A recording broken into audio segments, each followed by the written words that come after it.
Hi friends, ಹೇಗಿದ್ದೀರಾ? ಎಲ್ಲ ಚೆನ್ನಾಗಿದ್ದೀರಾ ಅಂತ ಅಂದ್ಕೊಳ್ತೀನಿ. ವರ್ಣಿಕಾ ಅಡುಗೆ ಮನೆಗೆ ಸ್ವಾಗತ. ಇವತ್ತಿನ ನೋಡೋದಲ್ಲಿ ಸ್ವಲ್ಪ ಹಸಿರು ಮೆಣಸಿನಕಾಯಿ ಹಾಗೆಯೇ 1 ಕಪ್ ಆಗುವಷ್ಟು ಶೇಂಗಾ ಬೀಜನ ಬಳಸಿ ತುಂಬಾ ರುಚಿಯಾಗಿರುವಂತಹ ರೆಸಿಪಿನ ಯಾವ ರೀತಿಯಾಗಿ ಮಾಡೋದು ಅಂತ ನೋಡೋಣ. ಅದರಲ್ಲೂ ಈ ಚಳಿಗೆ ತುಂಬಾ ರುಚಿಯಾಗಿರುತ್ತೆ ಅಂತಲೇ ಹೇಳ್ಬೋದು. ಇದನ್ನು ಮಾಡಲಿಕ್ಕೆ ಮೊದಲು ನಾನಿಲ್ಲಿ 1 ಕಪ್ ಆಗುವಷ್ಟು ಶೇಂಗಾ ಬೀಜ ಹಾಗೆಯೇ ಮೀಡಿಯಮ್ ಖಾರವಾಗಿರುವಂಥ ಒಂದು 8ರಿಂದ 10 ಹಸಿರು ಮೆಣಸಿನಕಾಯಿನ ತೊಗೊಂಡಿದ್ದೀನಿ. ಇವು ಜಾಸ್ತಿ ಖಾರ ಏನೂ ಇರೋದಿಲ್ಲ. ಇವನ್ನ ಚೆನ್ನಾಗಿ ತೊಳೆದು ಇದನ್ನು ನಾನಿವಾಗ ಮಧ್ಯಕ್ಕೆ ಸೀಳ್ಕೊಳ್ತಾ ಇದ್ದೀನಿ. ಈ ರೀತಿಯಾಗಿ ಸೀಳ್ಕೊಳ್ಳುವಾಗ ಆದಷ್ಟು ಜಿಗ್‌ಜ್ಯಾಗ್ ಚಾಕು ಇದ್ದರೆ ಅದರಿಂದನೇ ಈ ರೀತಿಯಾಗಿ ಮಧ್ಯಕ್ಕೆ ಸೀಳ್ಕೊಳ್ಳಿ, ನೀಟಾಗಿ ಕಟ್ಟಾಗುತ್ತೆ. ನೋಡ್ತಾ ಇದ್ರಲ್ವಾ, ಎಲ್ಲ ಹಸಿರು ಮೆಣಸಿನಕಾಯಿನೂ ಇದೇ ರೀತಿಯಾಗಿ ನೀಟಾಗಿ ಮಧ್ಯಕ್ಕೆ ಸೀಳ್ಕೊಂಡು ತಗೊಳ್ಳಿ. ನೀವು ತಗೊಂಡಿರುವಂಥ ಹಸಿರು ಮೆಣಸಿನಕಾಯಿ ಪೂರ್ತಿ ದೊಡ್ಡದಾಗಿದ್ದರೆ 1ರಲ್ಲಿ 2 ಭಾಗನ ಮಾಡಿ ಈ ರೀತಿಯಾಗಿ ಮಧ್ಯಕ್ಕೆ ಸೀಳ್ಕೊಂಡು ತಗೊಳ್ಳಿ. ಹಾಗೆಯೇ ಸ್ವಲ್ಪ ಖಾರವಾಗಿದ್ದರೆ ಒಳಗಡೆ ಇರುವಂತಹ ಬೀಜನೆಲ್ಲ ತೆಗೆದು ಮಾಡ್ಕೊಳ್ಳಿ, ಚೆನ್ನಾಗಿರುತ್ತೆ. ನೋಡಿ, ಇದೇ ರೀತಿಯಾಗಿ ಎಲ್ಲ ಹಸಿರು ಮೆಣಸಿನಕಾಯಿನೂ ಮಧ್ಯಕ್ಕೆ ಸೀಳ್ಕೊಂಡು ತಗೊಳ್ಬೇಕು. ಆದಷ್ಟು ಈ ರೀತಿಯಾಗಿ ಸ್ಟ್ರೇಟ್ ಆಗಿರುವಂತಹ ಹಸಿರು ಮೆಣಸಿನಕಾಯಿನ ತಗೊಳ್ಳಿ. ನಾನು ಹಸಿರು ಮೆಣಸಿನಕಾಯಿನ ಬಳಸಿ ಇದೇ ರೀತಿ ಬಹಳಷ್ಟು ವೆರೈಟಿ ಆಗಿರುವಂತಹ ರೆಸಿಪೀಸ್ನ ಅಪ್ಲೋಡ್ ಮಾಡಿದ್ದೀನಿ. ವಿಡಿಯೋ ನೋಡಿಲ್ಲ ಅಂದರೆ ಈ ವಿಡಿಯೋ ಕೊನೆಯಲ್ಲಿ ಹಾಕಿರ್ತೀನಿ, ನೋಡಿ ಚೆಕ್ ಮಾಡಿ. ನೋಡಿ, ಎಲ್ಲ ಹಸಿರು ಮೆಣಸಿನಕಾಯಿನೂ ಇದೇ ರೀತಿಯಾಗಿ ಮಧ್ಯಕ್ಕೆ ಸೀಳ್ಕೊಂಡು ತಗೊಂಡಿದ್ದೀನಿ. ಇವಾಗ ನಾನಿಲ್ಲಿ ಒಂದು ಪ್ಯಾನ್ಗೆ 1 ಕಪ್ ಆಗುವಷ್ಟು ಶೇಂಗಾ ಬೀಜನ ಹುರ್ಕೊಳ್ತಾ ಇದ್ದೀನಿ. ಶೇಂಗಾ ಬೀಜನ ಆದಷ್ಟು ಎಲ್ಲ ಒಂದೇ ಸೈಜಲ್ಲೇ ಇರುವಂಥದ್ದನ್ನು ತಗೊಳ್ಬೇಕು. ಒಂದು ಸಣ್ಣದು ಒಂದು ದೊಡ್ಡದು ಇದ್ದರೆ ಸಣ್ಣದು ಬೇಗನೆ ಬೆಂದೋಗ್ಬಿಡುತ್ತೆ, ದೊಡ್ಡದೆಲ್ಲ ಹಸಿ ಹಸಿಯಾಗಿ ಹಾಗೆ ಉಳ್ಕೊಂಡ್ಬಿಟ್ಟಿರುತ್ತೆ. ಹಾಗಾಗಿ ಇವಾಗ ಉರಿನ ಪೂರ್ತಿಯಾಗಿ ಮೀಡಿಯಮ್ ಫ್ಲೇಮ್ನಲ್ಲೇ ಇಟ್ಟು ಶೇಂಗಾ ಬೀಜ ಎಲ್ಲ ಚೆನ್ನಾಗಿ ಚಿಟಪಟ ಅಂತ ಸಿಡಿದು ಸ್ವಲ್ಪ ಕೆಂಪಾಗಬೇಕು. ನೋಡಿ, ಅಲ್ಲಿವರೆಗೂ ಇದನ್ನು ಹುರ್ಕೊಂಡು ತಗೊಳ್ಬೇಕು.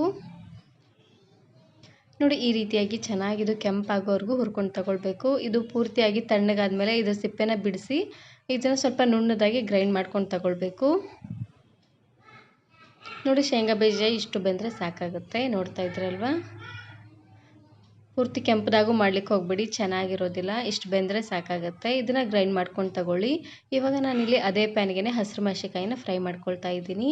ನಾವು ಆವಾಗಲೇ ಮಧ್ಯಕ್ಕೆ ಸೀಳಿ ತಗೊಂಡಿದ್ವಿ ನೋಡಿ ಹಸಿರು ಮೆಣಸಿನಕಾಯಿನ, ಆ ಹಸಿರು ಮೆಣಸಿನಕಾಯಿನ ಫ್ರೈ ಮಾಡ್ಕೊಳ್ತಾ ಇದ್ದೀನಿ. ಇದಕ್ಕೆ ಸ್ವಲ್ಪ ಎಣ್ಣೆನ ಹಾಕ್ಕೊಂಡು ಲೋ ಫ್ಲೇಮ್ನಲ್ಲೇ ಇಟ್ಟು ಸ್ವಲ್ಪ ಫ್ರೈ ಮಾಡ್ಕೊಳ್ಳಿ. ಪೂರ್ತಿ ಕೆಂಪದಾಗೇನು ಮಾಡ್ಲಿಕ್ಕೆ ಹೋಗಬೇಡಿ, ಸ್ವಲ್ಪ ಬೆಂದರೆ ಸಾಕಾಗುತ್ತೆ.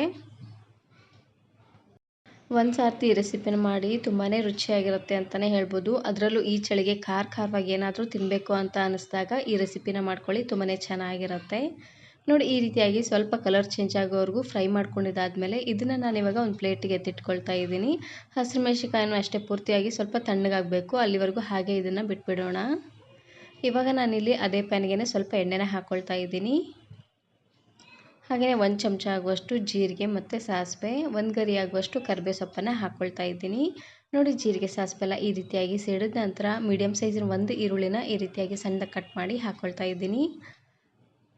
ಪ್ಯಾನ್ ತುಂಬಾ ಬಿಸಿ ಇರುತ್ತೆ, ಹಾಗಾಗಿ ಬೇಗನೆ ಇದನ್ನು ಈ ರೀತಿಯಾಗಿ ಕೈ ಆಡ್ಕೊತಾನೆ ಇರಬೇಕು, ಇಲ್ಲಾಂದರೆ ಈರುಳ್ಳಿ ಎಲ್ಲ ಬೇಗನೆ ಕೆಂಪಾಗಿಬಿಡತ್ತೆ. ಇವಾಗ ಈರುಳ್ಳಿ ಎಲ್ಲ ಸ್ವಲ್ಪ ಈ ರೀತಿಯಾಗಿ ಕಲರ್ ಚೇಂಜ್ ಆದಮೇಲೆ ಇದಕ್ಕೆ ನಾನಿಲ್ಲಿ 1/4 ಚಮಚ ಆಗುವಷ್ಟು ಅರಶಿನ ಪುಡಿ ಹಾಗೆಯೇ ರುಚಿಗೆ ತಕ್ಕಷ್ಟು ಉಪ್ಪನ್ನು ಹಾಕ್ಕೊಂಡು ಬೇಯಿಸ್ಕೊಳ್ತಾ ಇದ್ದೀನಿ.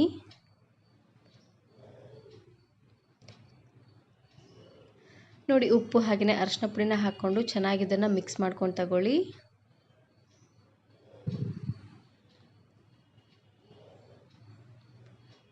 ನೋಡಿ, ಚೆನ್ನಾಗಿ ಇದನ್ನು ಈ ರೀತಿಯಾಗಿ ಮಿಕ್ಸ್ ಮಾಡ್ಕೊಂಡಿದ್ದಾದಮೇಲೆ ಇವಾಗ ನಾನಿಲ್ಲಿ ಹುಣಸೆ ಹಣ್ಣಿನ ರಸನ ಹಾಕ್ಕೊಳ್ತಾ ಇದ್ದೀನಿ. ನಾನಿಲ್ಲಿ ಹುಣಸೆ ಹಣ್ಣನ್ನು ಒಂದು ಅರ್ಧ ಗಂಟೆ ಅಷ್ಟೊತ್ತು ನೆನೆಸಿಟ್ಟಿದ್ದೆ. ಹುಣಸೆ ಹಣ್ಣನ್ನು ಎಷ್ಟು ನೆನೆಸ್ತೀವೋ ಅಷ್ಟೇ ಹುಳಿ ಎಲ್ಲ ಚೆನ್ನಾಗಿ ಬಿಟ್ಕೊಳ್ಳುತ್ತೆ. ಹಾಗಾಗಿ ಹುಣಸೆ ಹಣ್ಣನ್ನು ನೆನೆಸಲಿಕ್ಕೆ ಅಷ್ಟೊಂದೆಲ್ಲ ಟೈಮ್ ಇಲ್ಲ ಅನ್ನೋರು ಹುಣಸೆ ಹಣ್ಣಿಗೆ ಸ್ವಲ್ಪ ಬಿಸಿ ನೀರನ್ನು ಹಾಕಿ ನೆನೆಸ್ಕೊಳ್ಳಿ, ಬೇಗನೆ ನೆನೆಯುತ್ತೆ. ಇದಕ್ಕೆ ಇನ್ನು ಸ್ವಲ್ಪ ನೀರನ್ನು ಹಾಕ್ಕೊಂಡು ಹುಣಸೆ ಹಣ್ಣನ್ನು ಕಿವುಚ್ಕೊಂಡು ನೀರನ್ನು ಹಾಕ್ಕೊಳ್ತಾ ಇದ್ದೀನಿ. ಇದಕ್ಕೆ ಹುಳಿ ಸ್ವಲ್ಪ ಜಾಸ್ತಿ ಇದ್ದಷ್ಟು ರುಚಿ ಚೆನ್ನಾಗಿ ಬರುತ್ತೆ. ಹಾಗಾಗಿ ಇವಾಗ ತಾನೇ ಗ್ರೈಂಡ್ ಮಾಡಿರುವಂತಹ ಶೇಂಗಾ ಪುಡಿನ ಹಾಕ್ಕೊಳ್ತಾ ಇದ್ದೀನಿ. ಒಂದು 5ರಿಂದ 6 ಚಮಚ ಆಗುವಷ್ಟು ಶೇಂಗಾ ಪುಡಿನ ಹಾಕ್ಕೊಳ್ಳಿ, ಚೆನ್ನಾಗಿರುತ್ತೆ. ಶೇಂಗಾ ಪುಡಿ ಸ್ವಲ್ಪ ಚೆನ್ನಾಗಿ ಗ್ರೈಂಡ್ ಮಾಡ್ಕೊಂಡು ತಗೊಳ್ಬೇಕು. ಸ್ವಲ್ಪ ಕಾಳು ಥರ ಇದ್ದರೂ ಚೆನ್ನಾಗಿರೋದಿಲ್ಲ, ಹಾಗಾಗಿ ಪೂರ್ತಿ ನುಣ್ಣದಾಗಿ ಗ್ರೈಂಡ್ ಮಾಡ್ಕೊಂಡು ತಗೊಳ್ಳಿ. ನೋಡಿ, ಶೇಂಗಾ ಪುಡಿ ಎಲ್ಲ ಹಾಕ್ಕೊಂಡಾದ್ಮೇಲೆ ಒಂದು ಸಾರ್ತಿ ಈ ರೀತಿಯಾಗಿ ಚೆನ್ನಾಗಿ ಇದನ್ನು ಮಿಕ್ಸ್ ಮಾಡ್ಕೊಂಡು ತಗೊಳ್ಳಿ. ಹುಳಿ ಹಾಗೆಯೇ ಶೇಂಗಾ ಪುಡಿ ಎಲ್ಲ ಒಂದಕ್ಕೊಂದು ಚೆನ್ನಾಗಿ ಬರೆಯೋ ರೀತಿಯಾಗಿ ಮಿಕ್ಸ್ ಮಾಡಿಕೊಂಡು ಇವಾಗ ನಾವಿಲ್ಲಿ ಫ್ರೈ ಮಾಡಿರುವಂತಹ ಹಸಿರು ಮೆಣಸಿನಕಾಯಿನ ಹಾಕ್ಕೊಳ್ತಾ ಇದ್ದೀನಿ. ನೋಡಿ, ಹಸಿರು ಮೆಣಸಿನಕಾಯಿನ ಹಾಕ್ಕೊಂಡು ಒಂದು ಸಾರ್ತಿ ಚೆನ್ನಾಗಿ ಇದನ್ನು ಈ ರೀತಿಯಾಗಿ ಮಿಕ್ಸ್ ಮಾಡಿಕೊಂಡು ಒಂದು ಕುದಿ ಬರೋವರೆಗೂ ಹಾಗೆ ಇದನ್ನು ಬಿಟ್ಬಿಡಬೇಕು. ಹಸಿರು ಮೆಣಸಿನಕಾಯಿ ಎಲ್ಲ ಚೆನ್ನಾಗಿ ಹುಳಿನಲ್ಲೇ ಕುದಿಬೇಕು ನೋಡಿ. ಹಾಗಾಗಿ ಇವಾಗ ಮೇಲ್ಗಡೆ ಮುಚ್ಚಳನ ಮುಚ್ಚಿ ಲೋ ಫ್ಲೇಮ್ನಲ್ಲೇ ಇಟ್ಟು ಕುದಿಸ್ಕೊಂಡು ತಗೊಳ್ತಾ ಇದ್ದೀನಿ. ಇವಾಗ ನೋಡ್ತಾ ಇರ್ಬೋದು ಚೆನ್ನಾಗಿ ಕುದಿ ಬರ್ತಾ ಇದೆ. ಈ ರೀತಿಯಾಗಿ ಕುದಿ ಬರೋಂಥ ಟೈಮಲ್ಲಿ ಒಂದು ಸರ್ತಿ ಚೆನ್ನಾಗಿ ಇದನ್ನು ಮಿಕ್ಸ್ ಮಾಡಿಕೊಂಡು ಇವಾಗ ನಾನಿಲ್ಲಿ ಗುರೆಳ್ಳು ಪುಡಿನ ಹಾಕ್ಕೊಳ್ತಾ ಇದ್ದೀನಿ. ನಾನಿಲ್ಲಿ 1 ಚಮಚ ಆಗುವಷ್ಟು ಗುರೆಳ್ಳನ್ನು ಚೆನ್ನಾಗಿ ಹುರಿದು ಈ ರೀತಿಯಾಗಿ ಪುಡಿ ಮಾಡಿ ತಗೊಂಡಿದ್ದೀನಿ. ಹಾಗೆಯೇ ಇದ್ರ ಜೊತೆಗೆ ಸ್ವಲ್ಪ ಬೆಲ್ಲನ ಹಾಕ್ಕೊಳ್ತಾ ಇದ್ದೀನಿ.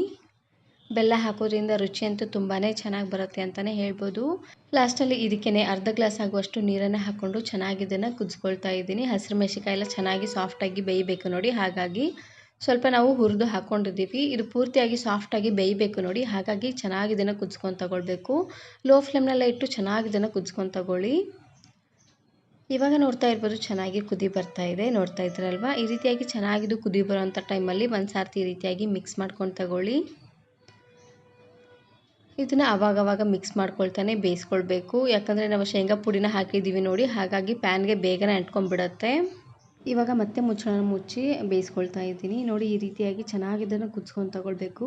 ಹಸಿರು ಮೆಣಸಿನಕಾಯಿ ಎಲ್ಲ ಸ್ವಲ್ಪ ಸಾಫ್ಟಾಗಿ ಬರಬೇಕು ನೋಡಿ, ಹಾಗಾಗಿ ಇವಾಗ ನೋಡಲಿಕ್ಕೆ ಸ್ವಲ್ಪ ತೆಳ್ಳ ಅಂತ ಅನ್ನಿಸ್ಬೋದು. ಇದು ಪೂರ್ತಿಯಾಗಿ ಆರಿದ ಮೇಲೆ ಪೂರ್ತಿ ಗಟ್ಟಿಯಾಗಿ ಬರುತ್ತೆ. ಯಾಕಂದರೆ ನಾವು ಶೇಂಗಾ ಪುಡಿನ ಹಾಕಿದ್ದೀವಿ ನೋಡಿ, ಹಾಗಾಗಿ ಲಾಸ್ಟಲ್ಲಿ ಸ್ವಲ್ಪ ಸಣ್ಣದಾಗಿ ಕಟ್ ಮಾಡಿರುವಂತಹ ಕೊತ್ತಂಬರಿ ಸೊಪ್ಪನ್ನು ಹಾಕಿದ್ರೆ ಆಯಿತು. ಸಖತ್ ರುಚಿಯಾಗಿರುವಂತಹ ಹಸಿರು ಮೆಣಸಿನಕಾಯಿ ಕರಿ ರೆಡಿಯಾಗಿ ಹೋಗ್ಬಿಡುತ್ತೆ. ಒಂದು ಸಾರ್ತಿ ಈ ರೆಸಿಪಿನ ಟ್ರೈ ಮಾಡಿ, ತುಂಬಾ ರುಚಿಯಾಗಿರುತ್ತೆ ಅಂತಲೇ ಹೇಳ್ಬೋದು.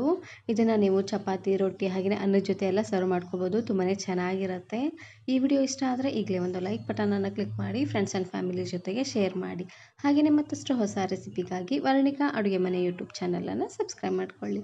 Thank you. Thanks for watching.